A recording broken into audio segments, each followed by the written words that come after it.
ng bayan, maasahan anumang panahon.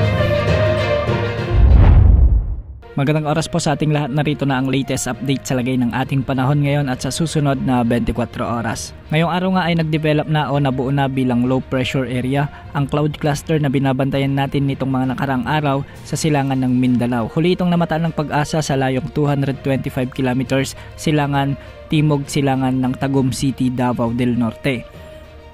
Sa ngayon ay nakapaloob ito sa Intertropical Convergence Zone na nakakaapekto sa buong Mindanao.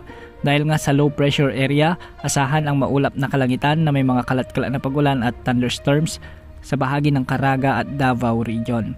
Posible ang mga biglaang pagbaha at pagguho ng lupa, lalo na kung may mga umiiral na katamtaman at malalakas na pag-ulan. Samantalang magdudulot naman ang Intertropical Convergence Zone o ITCZ ng maulap na kalangitan na may mga kalat-kalat na pagulan at pagkidlat pag-ulog sa nalalabing bahagi ng Mindanao sa may Negros Island Region, Central Visayas at Eastern Visayas. Kung mapapansin natin ay maraming lugar na ang makakaranas ng mga kalat-kalat na pagulan dulot ng weather system na ito at ng papalapit na low pressure area. Kaya sa mga lugar na ito ay posible ring makaranas ng mga biglang pagbaha at pagguho ng lupa, lalo na kung may mga katamtaman at malalakas na pag-ulan. Sa Cagayan Valley, Cordillera Administrative Region at Aurora ay magiging maulap din ang mga kalangitan na may mga kasamang pag-ulan dulot ng umiiral na northeast monsoon o amihan.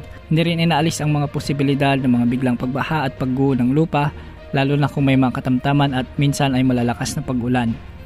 Samantala, shear line ang nakakaapekto muli sa bahagi ng Bicol Region at Quezon Province, kaya magiging maulap na naman ang mga kalangitan na may mga kalat-kalat na pag-ulan at pagkidlat pagkulog.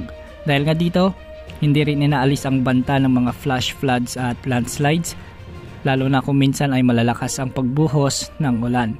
Sa Metro Manila at nalalabing bahagi naman ng Luzon ay magiging bahagyang maulap hanggang sa maulap ang mga papawirin na may mga kasamang mahihinang pag-ulan. Dulot pa rin ito ng northeast monsoon o amihan. Sa nalalabing bahagi naman ng Visayas ay magiging bahagyang maulap hanggang sa maulap ang mga kalangitan na may mga isolated rain showers and thunderstorms. Dulot pa rin ito ng umiiral na Intertropical Convergence Zone. Ayon sa Pag-asa ay nasa katamtaman hanggang sa mataas ang tsansa nitong lumakas bilang bagyo ang low pressure area na nasa silangan ng Mindanao sa mga susunod na araw. Kung sakaling lumakas ito bilang bagyo, papangalanan ito ng Pag-asa bilang bagyong Kerubin. Ito ang unang bagyo ngayong buwan ng Disyembre. Kung titingnan naman natin ang forecast track nito base sa iba't ibang weather models, ay posible nitong tawirin ang buong Mindanao o di kaya naman ay tutungo ito ng hilagang kanluran at tatawirin rin ang ilang bahagi ng Visayas. Ito ngayon ang magdadala ng mga maulap hanggang sa maulang panahon sa mga susunod na araw sa mga nasabing rehiyon. Ngayong araw hanggang bukas ay asahan na ang moderate to heavy o katumbas ng 50 to 100 mm na pagulan sa may Dinagat Island, Surigao del Norte, Surigao del Sur at Davao Oriental. Yan mo lang update sa lagay ng panahon ngayon. Ito po ang weather update ng bayan, maasahan anumang panahon.